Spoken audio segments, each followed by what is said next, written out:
네, 우리 하나님의 말씀 함께 보도록 합시다. 사사기 7장 1절부터 2절의 말씀입니다. 사사기 7장 1절부터 2절의 말씀.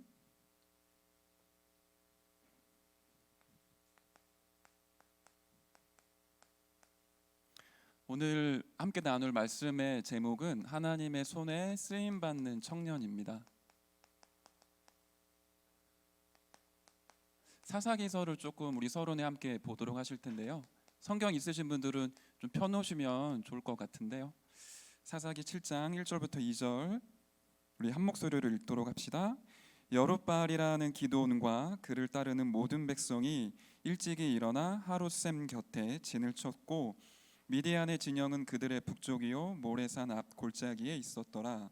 여호와께서 기드온에게 이르시되 너를 따르는 백성이 너무 많은즉 내가 그들의 손에 미디안 사람을 넘겨주지 아니하리니 이는 이스라엘이 나를 거슬러 스스로 자랑하기를 내 손이 나를 구원하였다 할까 함이니라.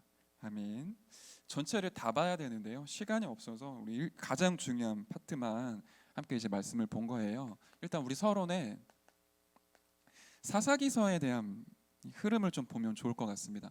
왜냐하면 여러분들이 렘넌트를 지도해야 될 렘넌트 지도자이자 또 교회의 중요한 역할을 감당해야 될 예비 중직자이시기 때문에 이 말씀의 배경을 꼭 여러분이 알고 계셔야 됩니다. 우리 주일 예배 때는 사사기서를 건너뛰고 사무엘상으로 넘어가셨죠? 그러면서 사사기를 볼 필요가 없다, 굉장히 이제 과격한 표현까지 메시지를 하셨었는데, 렘넌트 예배 때는 조금 중요한 메시지를 얻기 위해 사사기를 보고 있죠. 왜냐하면 사사기에 흐름이 좀 있습니다. 몇 군데만 좀 한번 확인을 할까요? 하나님이 복음을 주셨는데 복음을 놓치고 이스라엘 백성이 우상 숭배에 빠지게 되죠. 그 장면이 사사기 3장 7절에 나와요. 보시면 성경에 있으신 분들은 한번 보세요. 이스라엘 자손이 여호와의 목전에 악을 행하여 자기들의 하나님 여호와를 잊어버리고 바알들과 아세라들을 섬긴지라. 왜 그랬을까요? 여호와 하나님을 바라보는 이 출애굽의 여정, 광야의 기적, 가나안 정복 보통 일이 아니잖아요. 하나님이 살아계심을 목격했던 이스라엘 백성이 왜 가나안 땅 들어가자마자 이 복음을 놓치고 변질되고 우상 숭배에 빠졌을까요? 이런 거예요. 다락방에 들어와서 너무 예수 그리스도를 해답을 얻고 세계복음화 결론 내린 사람이 신앙생활 쭉 하다가 뭔가 안 돼. 세상에 나가니까 너무 커 보이고 대단한 것들이 많아요. 근데 알고 보니까 이 사람들이 명상, 기운동, 또 나름대로의 실력을 가지고 세상을 움직이네요. 귀가 솔깃한 거죠. 복음을 딱 놓치고 세상에 빠지는 이런 거랑 비슷하다라고 보시면 돼요. 한번 생각을 해보십시오. 이스라엘 백성들은 주된 직업이 무엇이었습니까? 400년 동안은 노예였었어요. 광야 40년 동안에는 광야 생활을 했어요. 그런데 가나안 땅 들어가니까 가나안 땅에서 먹고 살려면 뭐를 해야 되죠? 농사를 지어야 돼요. 농사 짓는 기술이 없잖아요. 그 농사 짓는 기술을 누구에게 배우겠습니까? 가나안 땅에 원래 있었던 그 민족들에게 농사를 배워야 됐겠죠. 이 부분은 제가 지어서 얘기하는 게 아니라 신학교 때 제가 아주 공부하고 배운 내용이에요. 근데 이스라엘 백성들이 농사를 배우면서 기술만 배우는 게 아니라 그들의 관습과 규례를 배웁니다. 가나안 땅에는 이미 바알과 아세라를 섬기고 있었어요. 왜냐? 잘 먹고 잘 살아야 되니까. 바알이라는 우상은 풍요의 신을 의미합니다. 아세라는 다산, 아기를 많이 낳는 여신이에요. 농경사회에 먹고 살려고 하면 뭐가 되어야 되죠? 농업이 잘 되려고 하면 자연 환경이 좋아야 돼요. 비 올 때 비가 와야 되고 해가 비칠 때 해가 비쳐야 돼요. 이 바알을 태양신으로 섬긴 겁니다. 이 자연 환경을 움직이는 신이 바알이구나. 바알한테 잘 보여야 우리가 풍족하게 살 수 있다. 또 두 번째, 농업이 잘 되려고 하면 뭐가 필요하죠? 노동력이 필요해요. 사람이 많아야 되거든요. 그러니까 최고의 축복은 애를 많이 낳는 거라.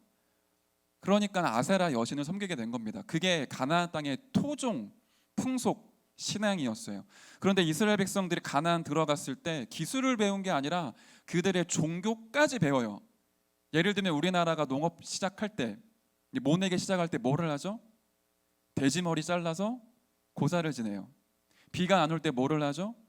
기우제를 지냅니다. 같은 맥락이라고 보시면 돼요. 그렇게 먹고 살고 행복하게 잘 살려고 하다 보니까 하나님을 바라보는 하나님의 절대주권 다 놓치고 복음의 능력 다 잃어버리고 세상에 빠져서 우상숭배를 시작을 합니다. 그게 반복돼요. 너무 웃기죠? 그러다가 어떤 일이 벌어지냐? 이제 사사기 6장 1절을 보시면 우상숭배하는 이스라엘을 하나님이 버려두십니다. 그리고 미디안 손에 이스라엘을 이제 붙이시죠. 6장 3절부터 6절을 한번 보시면 이스라엘이 파종할 때, 농업 시작할 때마다 미디안과 아말렉과 도망 사람들이 치러 올라오는 거예요. 곡식 다 빼앗아가고 밭, 논 전부 다 망가뜨리고, 그러니까 먹고 살 수가 없잖아요. 그제서야 6장 6절에 이스라엘이 미디안으로 말미암아 궁핍함이 심한지라 이에 이스라엘 자손이 여호와께 부르짖었더라. 이렇게 나오는 겁니다. 먹고 살려고. 그리고 하나님이 그 기도를 들으세요. 참 좋으신 하나님이시죠. 그리고는 누구를 보내냐? 기드온을 보내시고 오늘 우리가 읽었던 300 졸장부를 보내셔서 미디안, 아말렉, 동방 사람들의 모래수와 같이 수많은 군대를 300명으로 완전히 몰살시키십니다. 그 정도 봤으면 이스라엘이 깨달아야 되잖아요. 재밌는 장면이 또 나와요. 8장 33절, 34절을 보면 기드온이 이미 죽음에, 이제 사사, 선지자 기드온이 죽은 겁니다. 이스라엘 자손이 돌아서서 바알들을 따라가 음행하였으며 또 바알 브릿을 자기들의 신으로 삼고 이스라엘 자손이 주위의 모든 원수들의 손에서 자기들을 건져내신 여호와를 자기들의 하나님을 기억하지 아니하며, 이렇게 나와요. 이게 14명의 사사가 바뀌는데 계속 반복이 돼요. 우리의 신앙생활과 좀 비슷하지 않나요? 조금만 응답 보면 하나님 찬양합니다. 조금만 안 되어지는 것만 같으면 내가 뭔가 틀리게 해서 그런가, 실력이 있어야 되는데, 그래도 그렇지 돈이 조금 있어야 되는데 내가 조금 더 노력을 해야 되는 거 아닌가, 하나님이 진짜 살아계신가, 이렇게 나오잖아요. 이게 사사기서에 반복돼요. 그래서 어떤 의미에서 사사기서는 우리가 교훈으로 딱 얻을 게 마지막 절이죠. 사사기 20장 21절이었나요? 그때 왕이 없었으므로 사람들이 자기 소견에 옳은 대로 행하였더라. 그걸로 결론 짓고 넘어간 겁니다. 근데 우리는 이런 배경들을 좀 알고 있어야 돼요. 왜 신앙생활이 잘 안 될 수밖에 없느냐? 중요한 답을 하나님의 말씀에서 찾아야 되겠죠. 그런 가운데 오늘 우리가 확인할 부분은 하나님이 누구를 쓰시죠? 청년들이 가장 힘든 게 무엇입니까? 제가 청년의 시절을 거쳐왔잖아요. 제가 청년들과 많이 만남을 하고 있잖아요. 청년들이 돈이 없기 때문에, 결혼을 못하기 때문에, 취업이 안 되기 때문에, 다 맞는 말이지만 제가 느꼈을 때는 그게 한 가지로 딱 요약이 되더라고요. 하나님이 내 인생에 역사하지 않으신다라고 생각을 하는 겁니다. 하나님이 나를 사용하지 않으십니다. 하나님이 내게 응답을 하지 않으세요.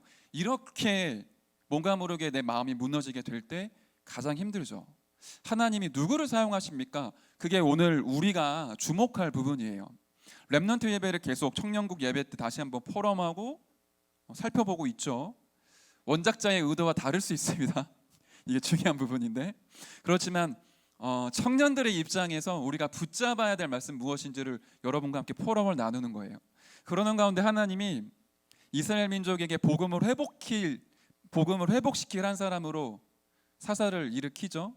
그 사람이 오늘 본문에 기드온이라는 사람입니다. 아시겠지만 직업이 대단하지가 않아요. 정치, 경제, 사회, 문화에 영향을 끼칠 만한 인물이 아니었습니다. 벌목하는 자였어요. 당시에 아무런 힘이 없는 사람이었습니다. 그 사람을 하나님이 부르시죠. 이 기드온이 자기의 상태를 알았기 때문에 하나님이 부르시는데 이렇게 대답을 해요. 사사기 6장 15절을 보시면, 그러나 기드온이 그에게 대답하되, 하나님께 대답을 하는 겁니다. 주여, 내가 무엇으로 이스라엘을 구원하리이까? 보소서, 나의 집은 므낫세 중에 극히 약하고 나는 내 아버지 집에서 가장 작은 자니이다 하니. 이게 사실상 기드온의 현실이었습니다. 그런데 하나님이 그런 기드온을 쓰시죠. 그렇다고 기드온이 대단히 믿음이 좋거나 신실했느냐? 그렇지가 않아요. 뒤에 보시면 6장 17절에 보시면 하나님이 너를 불렀다라고 하는데 계속 확인해요. 그게 맞다면 이렇게 해주십시오. 뒤에 아말렉과 미디안과 전쟁하러 나갈 때도 승리하겠다라고 하는데 6장 36절에 보면 진짜로 승리할 수 있습니까? 하나님께 자꾸만 의심하고 되물어요. 하나님이 증표를 주시고 응답을 주십니다. 더 재밌는 거는 6장 27절에 하나님이 기드온에게 명령을 내리시거든요. 바알 신상, 아세라 목상 전부 다 때려 부셔라. 우상 숭배 끝내라 이거였겠죠. 복음을 다시금 회복해라. 그런데 기드온이 어떻게 하냐면 대낮에 못 나가요. 사람들에게 걸릴까 봐. 아무도 보지 않는 모두가 잠든 밤에 몰래 나가서 자기 수하의 10명의 청년들과 함께 바알 제단과 아세라 신상을 깨뜨립니다. 이제 그 다음 날 난리가 나죠. 이스라엘 백성들이 누가 이 신성한 바알과 아세라 목상 신상 다 깨부셨냐 난리가 나요. 그런 분위기였거든요. 그때 담대함으로 나아갔던 것도 아니고 하나님이 시키시니까 하는데 밤에 몰래 나가서 그 우상 신당을 제거했던 사람입니다. 그러니까 우리와 어찌 보면 굉장히 비슷한 사람이에요. 그런데 이 사람을 하나님이 사사로 세우시고 미디안과 아말렉과 그 동방의 사람들을 무너뜨리는 지도자로 세우십니다. 하나님의 손에 훈련받고 하나님의 손에 쓰임받게 되죠. 그게 우리의 모습이지 않아요? 세 번째를 한번 확인해 볼까요? 하나님이 미디안을 무너뜨리는 전쟁을 하시는데 300명의 졸장부를 부르시죠. 용사가 아니었어요. 성경 본문을 보시면 아시겠지만 처음에 이스라엘 백성이 전쟁을 치르기 위해 32,000명이 모입니다. 그런데 미디안 아말렉 연합군은 훨씬 많아요. 32,000명 가지고 전쟁을 치를 수 없는 수준이에요. 그것도 전문적인 군사도 아니고 하나님이 뭐라고 말씀하시죠? 이 수가 너무 심히 많다. 2만 명 돌려보내, 2만 명 돌려보내라. 그렇게 해서 이제 10,000명이 남죠.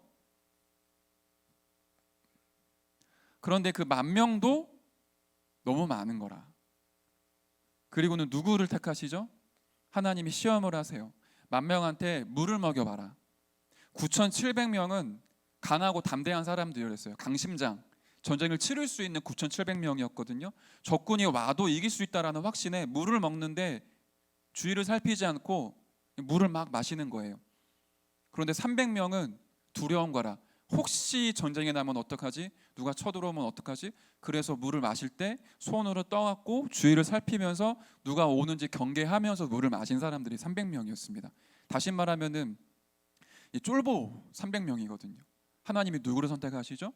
9,700명을 보내야 되는데 300명을 스파르타 300명 비교할 수 없는 너무 졸장부, 전쟁 치를 수 없고 능력 없고 실력 없고 비실비실한 그런 남자 군사 300명을 택하세요. 근데 하나님이 누구를 쓰시느냐? 이 기드온과 300명을 쓰십니다. 여기에 우리가 렘넌트 예배를 통해 중요한 말씀과 언약을 붙잡아야 돼요. 왜냐하면 우리 앞서서 얘기했지만 청년들이 굉장히 많은 착각을 여기서 하죠. 나는 힘이 없다. 나는 연약하다. 응답이 없는 것 같다. 뭔가 되는 게 없다.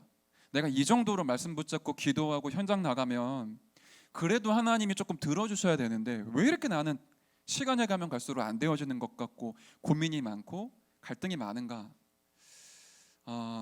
다른 사람 얘기할 거 없이 제가 그랬습니다. 제가 청년국 교역자로 지금 섬기고 있잖아요. 임마누엘 서울교회 역사상 이런 일이 없었거든요. 신학 공부를 하면 대다수 우리 신학생들을 렘넌트 부서에서 훈련받고 사역을 시작을 해요. 그런데 저는 청년국에서 사역을 시작을 하고 청년국 담당이 됐고요. 그러니까 하나님이 왜 나를 이 청년국에 계속 남게 하시고 사역하게 하시는가? 제가 여러 번 질문을 드렸었어요. 그때마다 하나님 제게 주셨던 하나님의 말씀과 메시지는 일단 하나님이 택하신 거고요. 택하신 그 하나님께서 저에게 이 청년의 시간표에 많은 것들을 보고 체험하게 하셨더라고요. 제가 20대 때 대학을 졸업을 했는데 취업이 잘 안 되는 겁니다. 주위를 둘러봤더니 그 전에 보이지 않았던 것들이 제게 보이기 시작을 해요. 대학생 때까지는 잘 몰랐어요.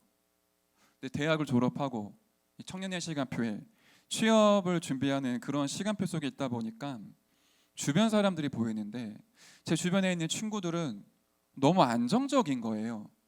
부모님이 우리 교회 중요한 중직자, 부모님이 중요한 교역자, 장로님 아들, 목사님 딸, 이런 친구들이 너무 안정적으로 응답받고 인도를 받더라고요. 저는 집회 같은 거 참석하고 싶으면 아버지 눈치를 봐야 됐고, 금요기도회를 너무 가고 싶은데 금요기도회 끝나고 집에 오면 한 12시 반, 1시쯤 되더라고요.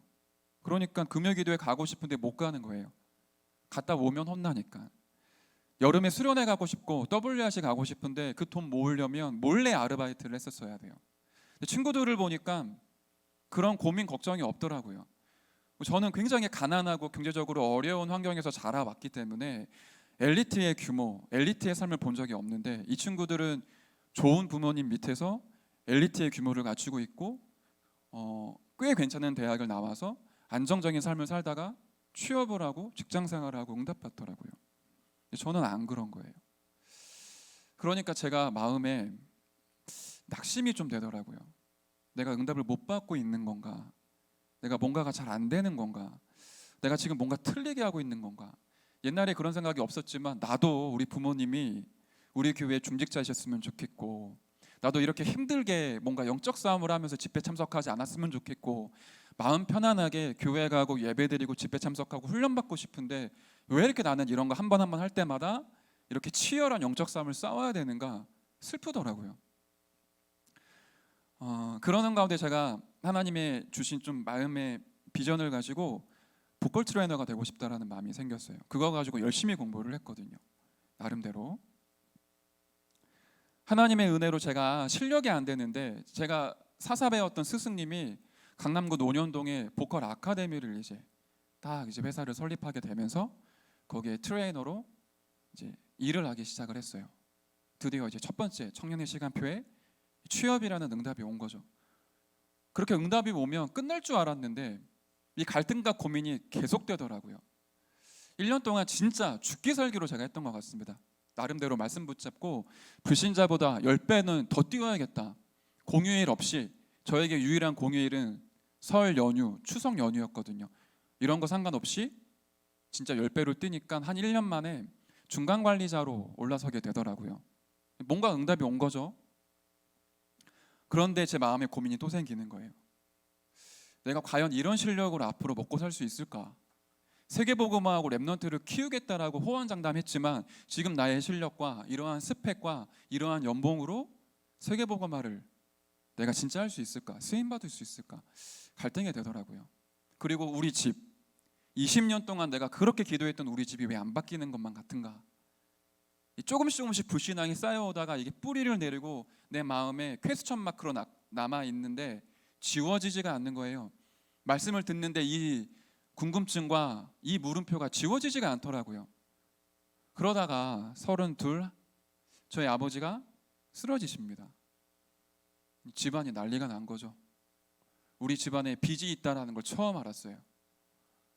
30대 초반에 청년의 시간표 때 이 응답을 받고 안정적으로 승리해야 될 시간표에 아버지가 쓰러지고 집안의 가계가 기울기 시작을 하고 3억 2천만 원이라는 빚을 감당하기에는 내 연봉이 너무 적고 그런 상황에 제가 내몰린 거죠.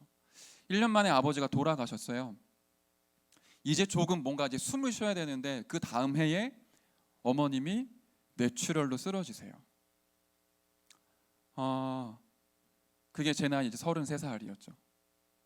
그러니까 뭔가 안 되어지는 거의 연속인 겁니다. 제 인생이. 그런데 그제서야 그렇게 제가 여러 가지 사건을 겪고 나서야 한 가지를 하나님이 깨닫게 해주셨어요. 내가 복음이 아니었구나. 내가 복음을 가지고 있지만 복음으로 살지를 않았구나. 동기였었고 불신자들이 말하는 성공을 이 랩넌트의 껍데기를 가지고 세계복음화라고 표현을 하고 있었구나 발견되더라고요. 그 어머니의 이제 투병 생활이 시작이 되시고 제 삶이 이제 완전히 턴하는 시간표가 됐었어요. 그때 제 인생에 전환점이 온 거죠. 잘 다니고 있던 직장 이제 그만두고 어머니 요양을 하면서 하나님이 나를 전도자로 부르고 계시는구나. 복음으로 살아야겠다. 지금까지 살아왔던 인생을 돌아보면서 하나님이 내게 한 가지를 알게 하시는데 복음을 알기를 진짜로 원하시는구나. 그게 답이 나더라고요. 그래서 뒤늦게 34살에 신학 공부를 시작을 한 거예요. 그리고 지금 이제 걸어오는 거죠. 신학 공부를 하는데 다 이제 회복이 되는 겁니다. 하나님의 은혜로. 그런데 제 마음속에 한 가지가 여전히 물음표예요. 그게 결혼이었었어요. 결혼을 하고 싶은 건 아닌데 제 현실과 상황이 너무 멀더라고요. 아버지 돌아가셨고 집안에 빚이 있죠. 어머니 쓰러지셨어요. 장남이에요. 회사 다니고 있는 그것만으로도 조금 경제활동 불편하고 부족한데 다니고 있던 직장 때려치고 신학 공부를 하니까 돈을 벌 수 없잖아요. 근데 어머니 병원비 내야 되고 그런 상황 속에 과연 내가 결혼이라는 걸 할 수 있겠냐. 목사 안수를 받으려면 조건이 있습니다. 결혼한 사람이어야 되거든요. 교회 헌법에. 안 될 것 같더라고요. 그런데 전도 현장을 계속 들어가고 복음 누리고 복음 전하고 사람 살아나는 걸 목격하고 하나님이 문제와 사건 속에 응답이 숨겨져 있다는 걸 보게 되니까 바뀌게 됐어요. 어느 날 그런 고백이 제 입에 나오는데 그거 있다고 가정이 안정적이고 배경이 있고 돈이 있다고 결혼하는 게 아니구나. 그것 있다고 잘 사는 게 아니구나. 그게 있다고 행복한 게 아니구나. 그 조건이 없어도 하나님은 하실 수 있다. 그리스도 가진 자에게, 그리스도 안에 있는 자에게 능치 못함 없다. 진짜 그게 지식이 아니라 고백으로 나와지더라고요. 결혼이라는 걸 하고 싶어서가 아니라 안 되어질 것만 같은 제 마음속에 남은 마지막 안악산지가 결혼이었거든요. 이것만큼은 안 될 거야. 다 되는데 내가 전도자로 살아가고 교회에서 헌신하고 응답받고 다 되는데 결혼만큼은 못할 거야. 이게 제 마음속에 있었거든요. 숨겨져 있는 저의 안악산지였죠. 하나님이 그거를 깨트리기 시작하셨어요. 그래서 하나님의 응답으로 10살 어린 청년 만나서 결혼했잖아요. 제가 결혼하는 거 보더니 제 동생이 형을 보니까 나도 할 수 있겠다. 진짜 그런 얘기를 했었어요. 쌍둥이 동생이. 오늘 그 쌍둥이 동생이 결혼해서 출산했습니다. 1시간 전에. 할렐루야. 우리 가정의 중요한 불신앙이 무너지는 시간표였거든요. 여러분의 삶을 돌아보십시오. 제가 왜 이런 얘기를 합니까? 여러분의 오늘, 여러분의 과거, 여러분의 내일 어떻습니까? 응답이 안 되는 것 같고 나는 뭔가 부족한 것 같고 하나님이 내게 역사를 하지 않으시는 것만 같은 그런 낙심된 상태이지는 않으십니까? 이런 나를 하나님이 쓰실 수 있을까? 이렇게 복음 말고도 또 돌아와서 죄짓고 옛날에 체질로 돌아가고 늘 불신앙하고 이런 나를 하나님이 사용하시는 게 진짜 맞나? 나는 안 되는 거 아닌가? 혹시 이런 마음에 여러분들 낙심하고 있지 않으십니까? 렘넌트 때는 견뎌요. 말씀 붙잡으니까 그래도 난 세계복음 할 거야. 그런데 청년 때는 진짜 현장이잖아요. 실전이잖아요. 진짜 필드잖아요. 그러니까 티를 내지는 않는데 속으로 갈등을 많이 하더라고요. 알게 모르는 불신앙들이 마음속에 많이 있는 겁니다. 오늘 그 불신앙을 완전히 그리스도 앞에 다 내려놓고 하나님이 나를 사용하고 계시는 그 영적 사실을 확인하는 은혜 있으시길 바랍니다. 하나님이 누구를 사용하시죠? 우리는 이렇게 생각을 하잖아요. 능력도 있고 실력도 있고 신앙도 바르고 믿음 좋고 그런 사람을 주님이 쓰시지 않겠냐? 그렇지 않습니다. 교회사를 보고 성경을 보십시오. 하나님이 강한 자를 쓰신 게 아니라 약한 자를 쓰시죠. 왜 그럴까요? 왜 하나님이 약한 자를 쓰십니까? 강한 자가 가지고 있는 안 좋은 것 있어요. 강한 사람들은 이게 있잖아요. 세상 배경. 그리스도로 살질 않아요. 그리스도라고 얘기는 하지만 진짜 성공한 사람들, 가짜 성공한 사람들, 높은 자리에 있는 사람들이 어디에 더 의존을 많이 하냐면 자기가 가지고 있는 세상 배경을 의지합니다. 이거 하지 말라는 거잖아요. 청년들은 이거 하지 마라. 실력 있다고 성공하는 거 아니다. 스펙 있다고 성령인도 받는 거 아니다. 그거 가지고는 나도 변화 못 시키고 세상도 살릴 수 없기 때문에 세상 배경 의지하지 말고 그리스도 앞에 약한 자가 되어 그리스도를 오직으로 붙잡아라. 그게 우리에게 주시는 하나님의 음성이자 메시지이죠. 강한 자의 그 좋은 것을 여러분의 마음속에서 깨끗하게 버리시길 바랍니다. 여러분에게 그게 필요가 없어요. 증거를 댈까요? 빌립보서 3장 4절부터 8절을 한번 보도록 합시다. 바울의 고백이잖아요. 모든 것을 이런 세상 배경을 가진 바울의 고백이잖아요. 빌립보서 3장 4절을 보시면, 그러나 나도 육체를 신뢰할 만하며 만일 누구든지 다른 이가 육체를 신뢰할 것이 있는 줄로 생각하면 나는 더욱 그러하니라. 나는 세상 배경 가지고 있다, 이 얘기를 하는 거죠. 나는 8일 만에 할례를 받고 유대인, 전통 유대인이에요. 유대인의 하브루타 교육 받았던 지도자, 성공자였습니다. 이스라엘 족속이요 베냐민 지파요 왕족이라는 거죠. 귀족입니다. 히브리인 중에 히브리인이요, 율법으로는 바리새인이요. 바리새인이라는 건 지도자층을 얘기하거든요. 열심으로는 교회를 박해하고 율법의 의로는 흠이 없는 자라. 그리고 로마 시민권자였습니다. 로마 시민권이 되려면 권력이 있거나 돈이 많았어야 돼요. 두 가지를 다 갖춘 인물이거든요. 다 갖추고 있는. 부족할 게 없습니다. 그런데 그런 바울이 뭐라고 고백을 하죠? 그러나 무엇이든지 내게 유익하던 것을 내가 그리스도를 위하여 다 해로 여긴다. 좋았던 모든 세상 배경을 나는 해로 여긴다. 또한 모든 것을 해로 여김은 내 주 그리스도 예수를 아는 지식이 가장 고상하기 때문이다. 그리스도가 가장 높다라는 걸 진짜로 깨달은 자의 고백인 거죠. 다른 게 필요가 없는 거예요.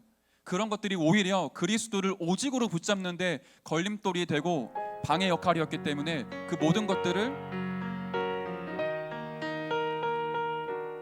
어디서 흘러나오는 거죠?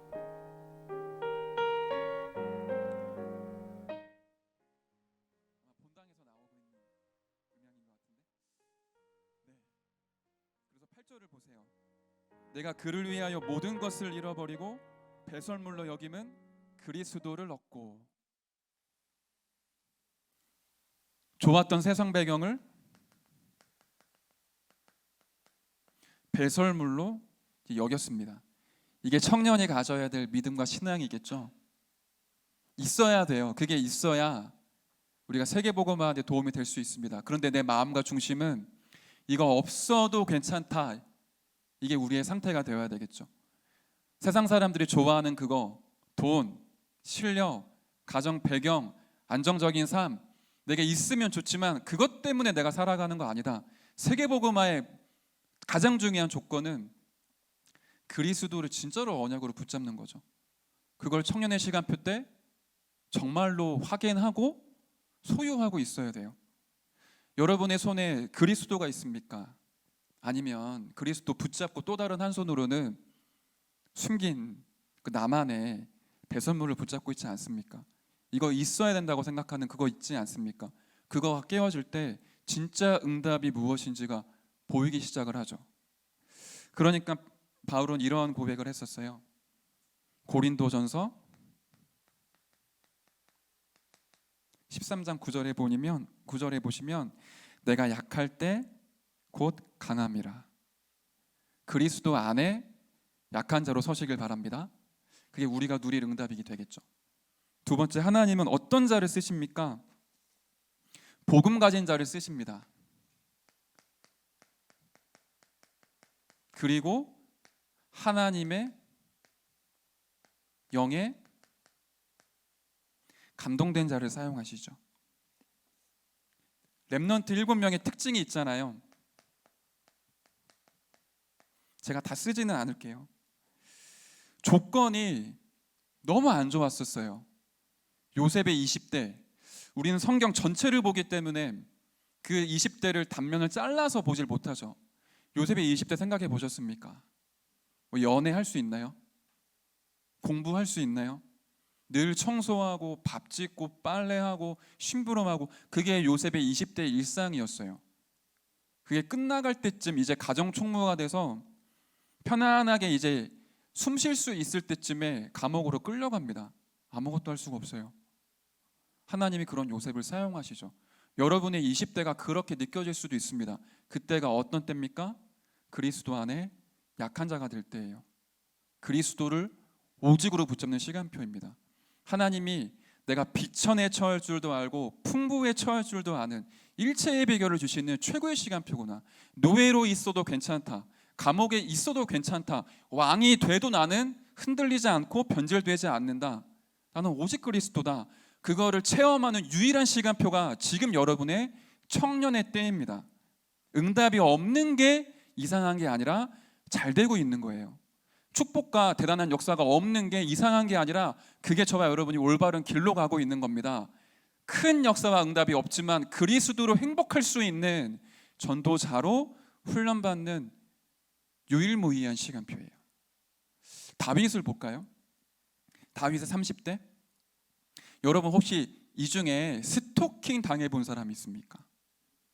여러분 카톡에 오늘 밤에 망치와 칼을 들고 가서 내가 너를 죽이겠다. 그렇게 들으면 옥삭하죠. 집에 들어갈 수 있습니까? 못 들어가요.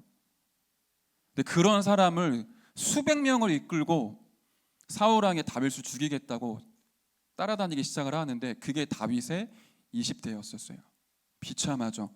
골리앗을 무너뜨리고 왕이 될 줄 알았는데 스토킹 100명이 따라붙어서 살인마가 칼을 들고 죽이겠다고 끝까지 따라오는데 그게 다윗의 20대였었습니다. 쓰임받을 수 있나요? 응답이 있나요? 축복이 있나요? 그때 다윗의 고백은 뭐였죠? 나의 힘이 되신 여호와여 내가 주를 사랑하나이다. 여호와는 나의 목자시니 내가 부족함이 없으리로다. 그게 우리의 청년의 시간표입니다. 너무 놀랍죠? 성경에 진짜로 하나님 손에 훈련받고 쓰임받았던 인물은 다 똑같았어요. 모세 입양아였잖아요. 살해의 위기를 겪습니다. 죽지 않고 살아났는데 눈 떠보니까 입양된 입양자예요. 히브리 민족인데 애굽 사람이 왕족의 옷을 입고 살아야 됐습니다. 애굽 왕족의 그 따돌리는 눈치와 그 왕족에서 그런 교육을 받으며 살아가게 되죠.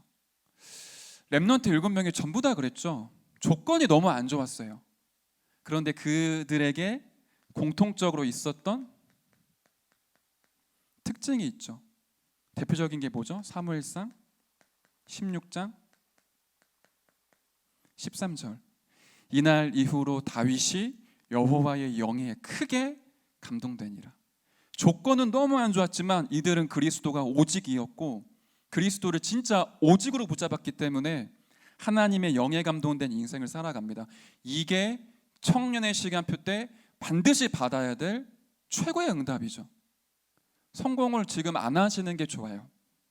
여러분의 삶과 배경이 안 좋을수록 좋을 수 있습니다. 그리스도를 오직으로 붙잡고 하나님의 영에 감동된 사람으로 일어나시기 바랍니다. 제 마음속에 진짜로 품고 기도하는 청년들이 있는데 이 청년이 얼마 전에 이런 얘기를 하는 거예요.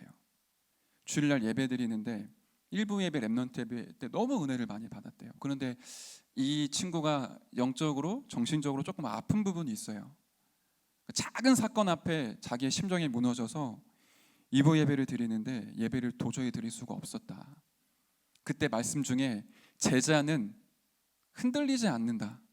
그 말씀 듣는데 자기는 은혜 받는 게 아니라 나는 또 흔들렸는데 나는 제자가 아니구나. 나는 안 되는구나. 그런 마음이 들어서 너무 힘들었다. 그런 얘기를 하면서 막 울더라고요. 그리고 그 얘기를 이제 엄마한테 꺼낸 거예요. 이 믿음의 사람 엄마가 이제 이 딸을 위로하면서 중요한 얘기를 이제 막 해주시더라고요. 그러면서 질문을 하셨대요. 너가 진짜로 힘들 때가 언제냐? 이 친구가 이런 고백을 하는 거예요.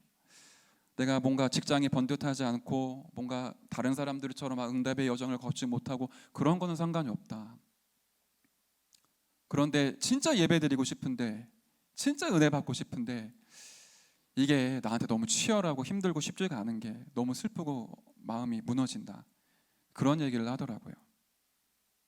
그 친구의 심정을 제가 감히 이해할 수 있겠습니까? 그런 고백 앞에 제가 마음이 굉장히 아프더라고요. 그런데 진짜로 제 마음에는 확신 한 가지 있어요. 1700명의 청년들을 전수조사를 하다 보니까 조건이 너무 좋은데 예배의 축복 못 누리는 친구들이 많더라고요. 그런데 이 친구는 조건이 너무 안 좋아요.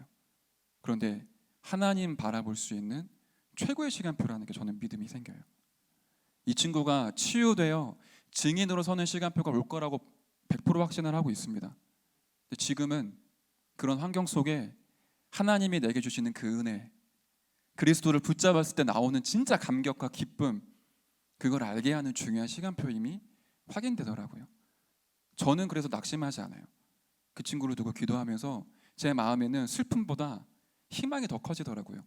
이렇게 도저히 안 된다라고 세상 사람들도 포기하고 교회 사람들마저 포기할지언정 하나님은 이런 사람을 그리스도를 통하여 세계복음화할 수 있는 증인으로 세우실 수 있습니다. 그 믿음 가지고 기도하고 있거든요. 여러분의 인생을 그렇게 보셔야 돼요. 조건이 한 가지밖에 없어요. 우리는 그리스도, 복음 가진 자, 하나님의 영에 감동된 사람, 그게 우리의 조건입니다. 대표적인 사람이 누구였죠? 저는 성경 속에 많은 인물들이 있지만 가장 조금 주목하는 인물이 베드로예요. 갈릴리의 어버였잖아요. 무식했었고 사회성도 조금 더딘 것 같았고 특별히 감정 기복 엄청 심했죠. 다혈질이었습니다. 그러니까 응답받을 때 너무 좋아하다가 응답 없을 때 완전히 낙심하는 인물의 대표적인 모델이에요. 예수님이 잡혀갈 때 그 로마 군병 말고의 귀도 자르죠. 감정도 엄청 기복이 심해요. 하나님의 손에 쓰임받을 수 있는 그런 성격과 기질이 아닌 겁니다. 그런데 그가 하나님의 손에 쓰임받기 시작을 합니다. 예수님이 그리스도라는 사실에 불이 타오른 거죠. 공생의 3년 기간 동안 수많은 현장들을 목격했어요. 귀신 들린 자, 혈루병 걸린 여인, 사마리아 수가성에 무너져 있는 여자, 그들이 그리스도를 만나 인생이 회복되고 죽었던 나사로가 그리스도를 통해 살아나는 걸 목격을 했어요. 그 예수가 십자가에 죽으시고 부활하심으로 말미암아 우리 인간의 모든 문제를 완전히 단번에 끝내시고 하나님을 만날 수 있는 새롭고 산 길을 여셨다라는 부분의 증인이었죠. 그의 십자가의 죽으심과 부활이 온 인류를 지옥으로 끌고 가고 있고 저주 가운데 빠뜨렸던 장본인 사탄의 머리를 깨뜨리셨다라는 사실의 증인이었어요. 그 복음 가지고 있으니까 하나님이 베드로를 쓰시기 시작을 하죠. 마가다라 방으로 나아갑니다. 열흘 동안 모든 것들을 끊어내고 하나님을 향하여 집중하며 기도하기 시작을 하는데 인류 역사 최초로 하나님의 성령이 불같이 바람같이 마가다라 방 현장에 임하시게 되죠. 그때 베드로가 성령의 충만함, 하나님의 영에 완전히 사로잡히게 돼요. 그때부터 베드로의 인생은 완전히 다른 인생입니다. 초대교회의 지도자였죠. 중요한 고백들을 다 했었어요. 너희는 왕같은 제사장이요, 그의 거룩한 나라요. 그 그리스도의 삼중직의 대사의 고백을 베드로가 했다는 사실. 신학 공부한 적 없습니다. 율법 공부한 적 없어요. 무식한 베드로 입술을 통해 진짜 세상을 살리는 영원하고도 완전한 신앙 고백이 터지기 시작을 하죠. 하나님이 베드로의 인생 전체를 사용하기 시작을 합니다. 사도행전 2장에 불같이 바람같이 성령의 역사가 일어나고 나니까 전도문이 열리고 예루살렘 성내가 시끄러워지죠. 그때 베드로가 일어서서 이스라엘 백성들과 제사장들과 유대 땅의 지도자들을 향하여 하나님의 말씀을 선포하죠. 이 사람들이 지금 술에 취한 게 아니다. 요엘서 2장 28절에 예언되어진 내가 내 영을 만민에게 부어주겠다. 그때의 젊은이, 늙은이, 청년들이 꿈을 꾸고 환상을 보고 그 말씀이 지금 성취된 것 아니냐. 이 하나님의 말씀 성취의 비밀을 목격하고 증거한 사람이에요. 그리고는 너희가 나무에 매달아 죽인 그 예수가 바로 그리스도다. 여기에 완전히 사무쳐 있었죠. 이게 청년들이 받아야 될 응답입니다. 그리스도께 붙잡힌 자, 말씀의 성취 속에 있는 자, 그것 가지고 진짜로 인생 전체를 주님께 드리는 자, 그 사람을 하나님이 사용하시죠. 그때부터 베드로는 한 번도 예수님을 배신한 적이 없어요. 순교할 때도 감히 어떻게 예수님처럼 십자가에 못 박혀 죽을 수 있냐, 나는 그렇게 할 수 없다. 나는 낮은 자 중에 지극히 낮은 자이기 때문에 십자가에 못 박으려면 거꾸로 매달아라. 그렇게 순교한 사람이에요. 진짜 복음 사랑하고 그리스도를 사랑하며 하나님의 나라를 사모했던 인물이었죠. 저와 여러분의 조건 안 좋을 수 있습니다. 지금 당장 응답과 축복이 없을 수도 있습니다. 그런데 우리는 이 속에 있어야 돼요. 하나님의 영에 감동된 사람으로. 세 번째 하나님이 쓰시는 인물이 누구죠? 세상의 것에 침 흘리고 사람들의 말에 흔들리는 자가 아니라 하나님의 것을 각인하고 뿌리내리고 체질시키는 자. 없잖아요. 여러분 주변에 있습니까? 여러분 주변에 기독인들 중에 이런 사람 있습니까? 거의 없잖아요. 지구상 가운데 이런 사람이 없어요. 하나님, 나는 세상의 것으로 살고 싶지 않습니다. 하나님의 것으로 내게 각인시켜 주십시오. 기도하는 자가 없어요. 그런데 여러분에게 하나님이 은혜를 주셔서 마음에 소망을 두고 인도하고 기도하게 하시죠. 하나님이 여러분의 인생 가운데 반드시 역사하시고 지금도 여러분 쓰임받고 있으십니다. 그랬을 때 어떤 게 나오죠? 하나님이 만드신 내가 누군지 알게 돼요. 내가 정말로 복음을 가지고 있고 복음 안에 있으면 복음 안에서 새롭게 창조되어진 나를 발견하게 되죠. 고린도후서 5장 17절에 보니까 누구든지 그리스도 안에 있으면 새로운 피조물이라. 이전 것은 지나갔으니 보라 새 것이 되었도다. 이전의 나의 안 되는 모습 때문에 낙심하지 마시고 그리스도 안에 새롭게 재창조된 하나님의 은혜 속에 있는 나를 보시며 감사하는 은혜가 우리에게 있어야 됩니다. 그걸 내게 각인시키고 뿌리 내리는 거죠. 하나님이 주신 달란트 있죠?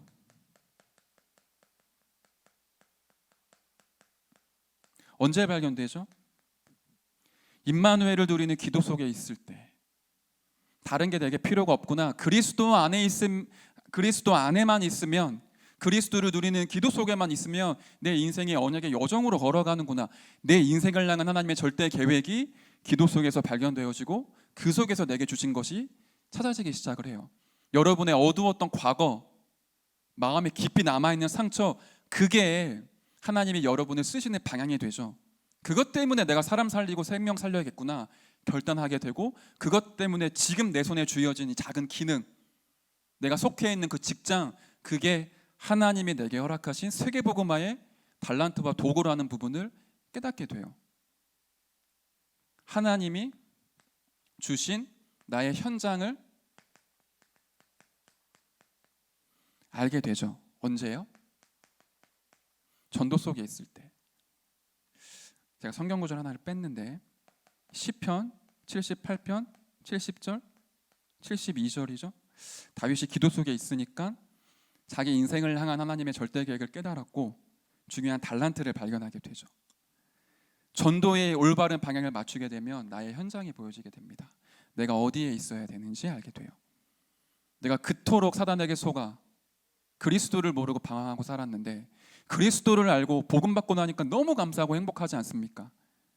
이 복음을 사망의 그늘에 앉아 신음하고 있는 저들에게 복음을 보여줘야겠다. 포로된 자에게 자유를 줘야 되겠다. 진짜 죽어있는 자들에게 생명 줘야겠다. 여기에 이제 가슴이 뛰기 시작을 하는 거죠. 교회 안에 오랫동안 신앙생활을 함에도 불구하고 복음을 놓치고 그리스도를 모르고 헤매고 있는 렘넌트들에게 복음의 진수를 보여줘야겠구나. 그 전도 속에 있을 때 나의 현장이 어디인지를 알게 돼요. 사도행전 20장 24절에 보니까 성령이 각 성에서 내게 증언하여 결박과 환난이 기다린다 하시나. 바울이 알고 있었어요. 어디로 가야 될 것인지. 내가 달려갈 길과 주 예수께 받은 사명 곧 하나님의 은혜의 복음을 증언하는 일을 마치려 하면은 나의 생명조차 조금 더 귀한 것으로 여기지 아니하노라. 19장 21절에는 내가 이 일이 있은 후에 로마도 보아야 하리라. 여러분이 어디로 가야 됩니까? 아무도 가지 않는 곳이 있습니다. 아무도 보지 않는 곳이 있습니다. 사망의 그늘에 앉아 죽어가고 있고 신음하고 있는데 고통의 이유를 모른 채 방황하고 있는 수많은 영혼들이 여러분을 기다리고 있습니다. 하나님은 저와 여러분을 그곳에 보내기를 원하세요. 높은 자리, 좋은 연봉, 좋은 남편과 아내, 하나님은 그거에 별로 관심 없으실 수도 있어요. 아무도 보지 못하고 가지 못하고 해결할 수 없는 그곳에 저와 여러분을 영적인 파수꾼, 영적인 의사, 삼중직의 대사로 보내셔서 그 유일성의 응답 가지고 아무도 할 수 없는데 여러분이 하실 수 있기 때문에 그 복음으로 그 땅을 살리길 원하시죠. 우리 교회에 많은 청년들이 지금 방황하고 있잖아요. 많은 렘넌트들이 복음을 듣기는 들었지만 체험한 적이 없습니다. 그들에게 복음을 보여줄 자로 하나님이 저와 여러분을 부르시고 쓰시는 거죠. 여기에 결론 내리면 간단합니다. 지금 와 있는 모든 것들이 사실상은 응답이라는 게 보여지게 돼요.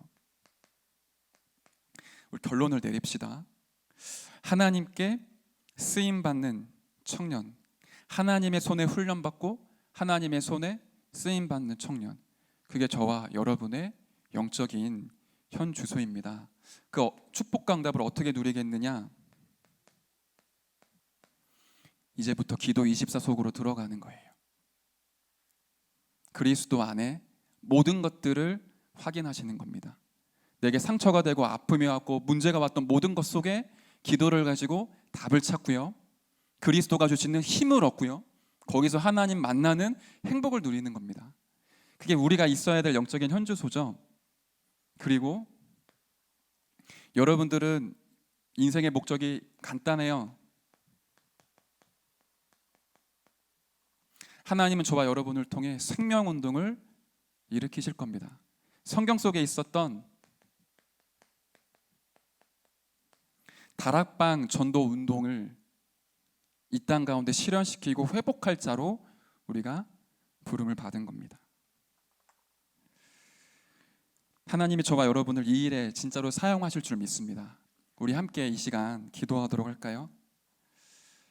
하나님, 제가 숨은 불신앙 가운데 낙심했습니다. 오늘 하나님의 말씀을 통해 새롭게 결단하고 갱신하길 소원합니다. 하나님, 저를 사용하심에 진심으로 감사를 드립니다. 이 시간표에 청년의 때에 그리스도를 오직으로 붙잡는 언약의 여정을 걸어가게 하옵소서. 나에게 하나님의 영에 감동된 성령의 충만함으로 역사하여 주옵소서. 우리 함께 작지만 그리스도를 향해 진실된 마음으로 함께 기도하는 시간 갖도록 합시다. 사랑의 하나님, 감사드립니다.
하나님 감사합니다. 하나님의 손에 훈련받고 쓰임받는 영적인 파수꾼, 영적인 의사, 삼중직의 대사로 서게 하여 주옵소서.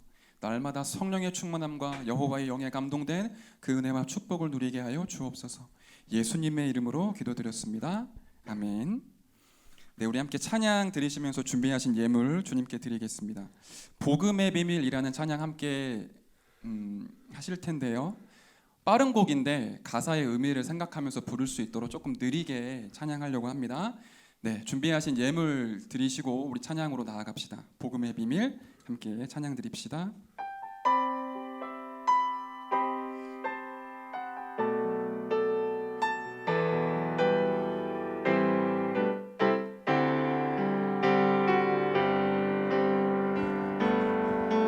때론 넘어져도 괜찮아, 때론 흔들려도 괜찮아. 알잖아, 우리는 하나님 자녀.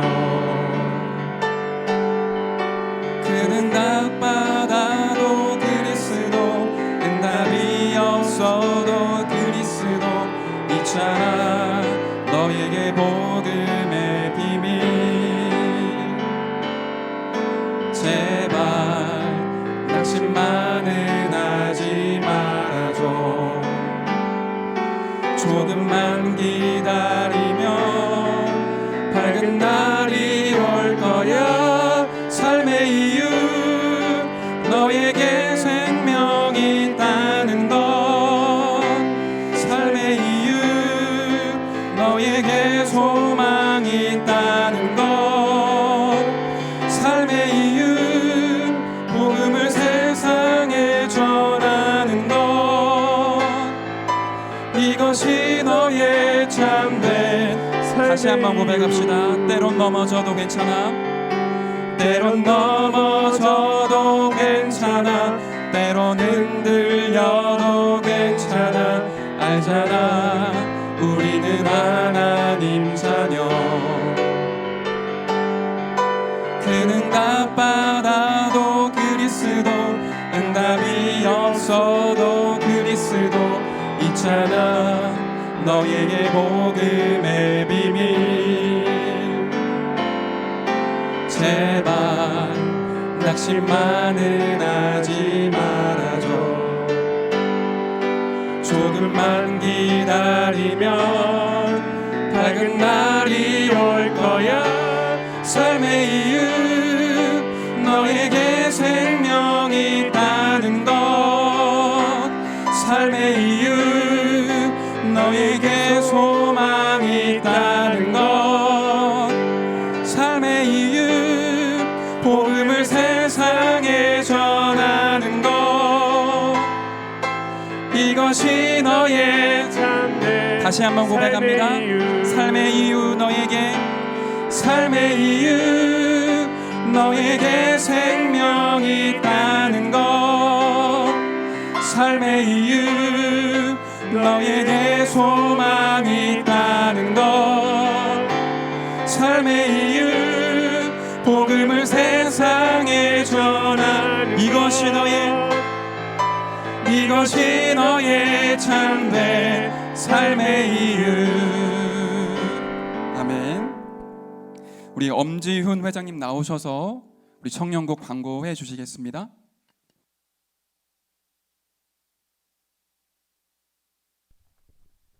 네, 청년국 예배에 온라인으로 그리고 또 오프라인으로 참석하신 여러분들을 환영합니다. 저는 오늘 메시지 들으면서 너무 이런 말은 좀 웃긴데 재밌었는데요. 제가 진짜 안 되고 고민을 하고 있었던 저의 기능에 대한 부분이 있었습니다. 근데 말씀에서 나오지는 않았지만 딱 기도원처럼 고민을 하던 그 기도원 6장 36절에서 40절까지 보면 제가 그렇게 기도를 했거든요. 하나님, 제가 이게 되면 다시는 고민을 하지 않고 제가 하는 기능과 어떤 부분에 있어서 하나님께 두 번 다시 질문하지 않고 하나님이 저에게 주신 언약인 줄 알고 끝까지 하겠습니다. 질문 다시 한 번도 하지 않겠습니다 하면서 말씀 붙잡고 나갔던 구절들이 있는 사사기의 어떤 기도원의 구절들이라 메시지 나올 때마다 저한테는 굉장히 가슴이 뛰고 설레는 부분이었는데 말씀에 또 나오니 굉장히 제 언약을 또 확인하는 것 같아서 기뻤습니다. 자랑은 아닙니다. 오해하지 마세요. 청년국 광고 이어서 드리도록 하겠습니다. 청년국 전체 카톡방을 통해서 이미 올라와 있는 광고인데요. 다시 한번 확인을 자세히 해주셨으면 좋겠습니다. 백신 접종 완료자 온라인 등록 안내입니다. 저도 오늘 2차 접종을 하고 지금 왔는데요. 2차 접종하자마자 교회 바로 그 온라인 접종 2차 등록하는 것들을 교회 페이지 들어가서 했는데 청년들은 어렵지 않게 등록하실 수 있을 것 같습니다. 이것을 빨리 등록하시면 교회 오시는데 앞으로 더 쉬워질 수 있습니다. 앞으로 정부 지침 발표에 따라서 인원이 늘어나고 청년국의 인원도 아마 늘어날 예정, 현장 예배 인원도 늘어날 수 있는 예정이라 이 부분들 등록해 주셨으면 감사하겠습니다. 두 번째로 오늘 제일 중요한 광고인데요. 앞서 카톡방을 통해서 전도사님이 계속 올려주셨는데 오늘 교회 재직 훈련이 시작됩니다. 시간은 잠시 후 약 45분 정도 후인 7시부터 시작이고요. 줌 오픈은 6시 40분에 하게 됩니다. 저도 참석 신청을 했는데요. 신청하신 청년국의 모든 분들은 잠시 후에 저희 청년국 카톡방을 통해서 줌 링크를 올려드릴 예정이니 안내를 자세하게 보시고 청년국 카톡방을 확인하셔서 줌 재직 훈련에 참석하셨으면 좋겠습니다. 이상으로 광고를 마치고 전도사님 나오셔서 헌금기도와 주기도문으로 예배 마치도록 하겠습니다. 기도하겠습니다. 하나님 감사드립니다. 너무나 어려운 현실과 상황 속에 우리 청년들이 자신이 가진 것을 주님께 예물로 드렸습니다. 이 예물이 쓰여지는 모든 곳곳마다 237 치유, 서밋 운동이 일어나게 하시고 예물들이 그 손길 위에 빛의 경제로 축복하여 주사 이들의 산업과 이들의 기능이 세계복음화의 중심으로 주역으로 쓰임받게 하여 주옵소서. 함께 예배드린 모든 청년들과 처소마다 하나님의 나라가 임하게 하시고 이들이 가는 모든 것이 복음으로 살아나며 이들의 현장의 다락방 말씀 운동이 회복되게 하여 역사해 주옵소서. 감사를 드리며 살아계신 예수 그리스도의 이름으로 기도드렸습니다. 아멘. 하늘에 계신 우리 아버지여, 이름이 거룩히 여김을 받으시오며 나라에 임하옵시며 뜻이 하늘에서 이루어진 것 같이 땅에서도 이루어지이다. 오늘날 우리에게 일용할 양식을 주옵시고 우리가 우리에게 죄 지은 자를 사하여 준 것 같이 우리의 죄를 사하여 주옵시고 우리를 시험에 들게 하지 마옵시며 다만 악에서 구하옵소서. 대개 나라와 권세와 영광이 아버지께 영원히 있사옵나이다. 아멘.